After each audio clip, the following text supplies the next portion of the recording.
L'Ordre 66. Alors que la guerre des clones déchirait la galaxie, projetant son ombre funeste sur d'innombrables mondes, un événement cataclysmique se préparait ce soir-là sur Coruscant, le cœur même de la République. La quasi-totalité de l'Ordre Jedi était dispersée aux quatre coins de la galaxie, sur les lignes de front, combattant une guerre qu'ils ne savaient pas manipuler. Sur Coruscant, le jeune chevalier Jedi Anakin Skywalker, rongé par ses propres démons et hanté par des visions de la mort de sa femme Padmé, se trouvait auprès du chancelier suprême Palpatine. C'est là que le chancelier, avec une froideur terrifiante, dévoila sa véritable identité. Il était Dark Sidious, le seigneur noir des Sith, derrière toute cette mascarade. Bouleversé, Anakin rapporta cette découverte sidérante au maître Jedi Mace Windu, qui, pressentant l'ampleur du danger, lui ordonna de rester au temple Jedi. Accompagné de trois autres maîtres Jedi, le vaillant Mace Windu, armé de son sabre laser violet emblématique, se lança dans une tentative désespérée pour arrêter le chancelier. Mais Anakin était face à un dilemme déchirant. Laisser le Sith mourir et condamner Padmé à l'agonie qu'il avait vue dans ses cauchemars, ou le sauver et s'enfoncer dans les ténèbres.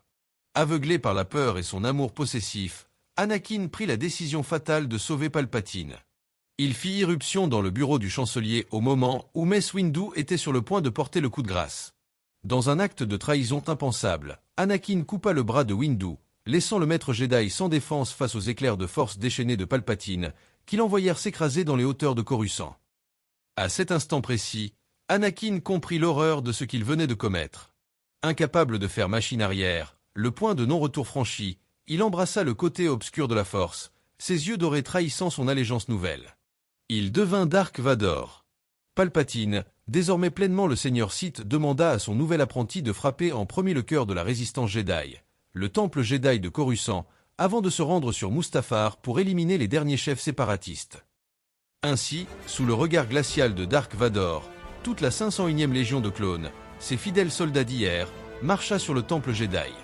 Ce fut le début d'un massacre impitoyable, un génocide froidement exécuté contre ceux qui protégeaient la galaxie. Les jeunes Padawans et les maîtres tombèrent les uns après les autres, le sang Jedi tachant les sols sacrés. Alors que les Jedi combattaient les clones, ils sauvèrent le jeune Grogu, qui sera récupéré puis placé sous la protection du maître Kelran Beq. Peu de Jedi survécurent à l'assaut du temple. Parmi eux, Reva, qui, brisée, deviendra plus tard une inquisitrice au service de l'Empire. Depuis son bureau opulent, Palpatine transmit l'ordre le plus sombre de l'histoire galactique aux commandants clones disséminés à travers les étoiles. Exécutez l'ordre 66, tonna sa voix, et les commandants répondirent, la voix dénuée de toute émotion, ce sera fait, monseigneur. Les soldats clones, dépourvus de tout libre arbitre, à cause de leur puce inhibitrice, implantée depuis leur naissance, tournèrent soudainement leurs blasters contre leurs généraux Jedi, les qualifiant de traîtres à la République. Sur la planète Utapo, dans le chaos d'un affrontement épique contre le général Grievous, Obi-Wan Kenobi perdit son sabre laser. Le commandant Cody, d'une loyauté inébranlable, lui rendit l'arme, le Jedi lui déclarant « Nous avons une guerre à gagner ». Ce furent ses derniers mots de loyauté envers le commandant, car 2 secondes plus tard, un hologramme de l'empereur apparut, donnant l'ordre infâme. Obi-Wan, chevauchant sa créature, chuta terriblement mais survécut de justesse, se faufilant entre les rochers et s'enfuyant grâce au vaisseau personnel du défunt général Grievous, laissant derrière lui un monde en feu et la trahison gravée dans son âme. De nombreux Jedi ne comprirent pas la mort qui les frappait. Sur la planète glacée de Migeto, alors que le vénérable maître Jedi Ki-Adi-Mundi ordonnait à ses soldats de le suivre, ces derniers, sans un mot, levèrent leurs blasters et tirèrent, l'abattant en plein fouet.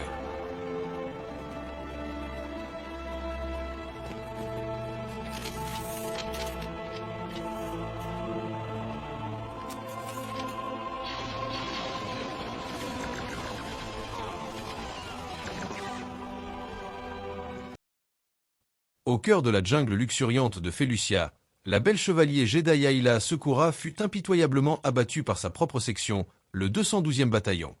Maître Plo Koon, à bord de son propre Starfighter, fut touché par les tirs de ses ailiers, son vaisseau explosant dans l'atmosphère de Cato Nemoidia. Yoda, le plus sage des maîtres Jedi, ressentit une douleur lancinante à travers la force, un hurlement silencieux de milliers d'esprits Jedi s'éteignant simultanément. La mort de tout l'ordre. Sur Kashyyyk, alors que le commandant gris, visiblement en proie au conflit interne de sa puce, avait également reçu l'ordre, Yoda, d'un mouvement d'une rapidité fulgurante, alluma son sabre laser. En un éclair vert, il surgit et la tête du commandant roula par terre, sous les yeux horrifiés des deux Wookiees, Tarful et Chewbacca. Le speeder de la Jedi, Stasali, fut détruit par le commandant Neyo. Durant son entraînement dans le croiseur en orbite autour de Bracca, le jeune padawan Cal Kestis vit son maître, Jaro Tapal, sacrifier sa vie pour le protéger des soldats clones. Dans la forêt de Kaleur, le maître Jedi Depa Billaba se sacrifia pour sauver son jeune padawan Kanan Jarrus, Caleb Doom, qui s'échappa de justesse à la trahison de sa propre unité. Ahsoka revenait de Mandalore avec l'ancien Sith Dark Maul, qui avait de précieuses informations sur le plan de Palpatine. Dans le croiseur de classe Venator, elle sentit son maître basculer. Les clones ayant reçu l'ordre, se retournèrent contre la Jedi. Ahsoka kidnappa son ami, le capitaine Rex, jusqu'à une chambre médicale où elle réussit à lui retirer la puce. Elle libéra Maul qui détruisit l'hyperdrive du vaisseau avant de s'enfuir. La Jedi monta dans un Y-Wing et quitta les lieux. Elle se cacha sur Naboo pour assister aux funérailles de la sénatrice Padmé Amidala avant de s'exiler. Plus tard sur Coruscant, Yoda et Obi-Wan, dans le temple en ruine, virent les cadavres de Jedi jonchés sur le sol. Dans les archives, Obi-Wan envoya un message aux autres appelant à s'exiler en attendant un espoir. Peu après, ils comprirent la terrible vérité. La République était tombée, dirigée en secret par un seigneur Sith qui avait orchestré l'extermination de tous les Jedi et corrompu son jeune padawan, Anakin Skywalker, le transformant en le monstre qu'ils avaient vu dans les enregistrements de sécurité. Au final, très peu de Jedi survécurent à la purge. Les survivants furent contraints à l'exil, forcés de se cacher et de vivre dans la peur, car le Seigneur Noir des Sith et son nouvel empire traqueraient sans relâche les derniers vestiges de l'ordre. Lors d'une session extraordinaire et grandiose au Sénat galactique, le chancelier Palpatine, acclamé par des sénateurs aveugles ou complices, déclara la transformation de la République galactique en une toute nouvelle puissance impériale, le premier empire galactique, pour une société prétendument fondée sur l'ordre, la sécurité et la stabilité, mais en réalité sur la peur et la tyrannie. Ainsi, la République, vieille de 1000 ans, s'effondra non pas sous les coups de ses ennemis, mais de l'intérieur, par la trahison et la corruption, donnant naissance à une ère de ténèbres et d'oppression. L'Ordre 66 ne fut pas seulement la fin des Jedi, mais la fin d'une ère.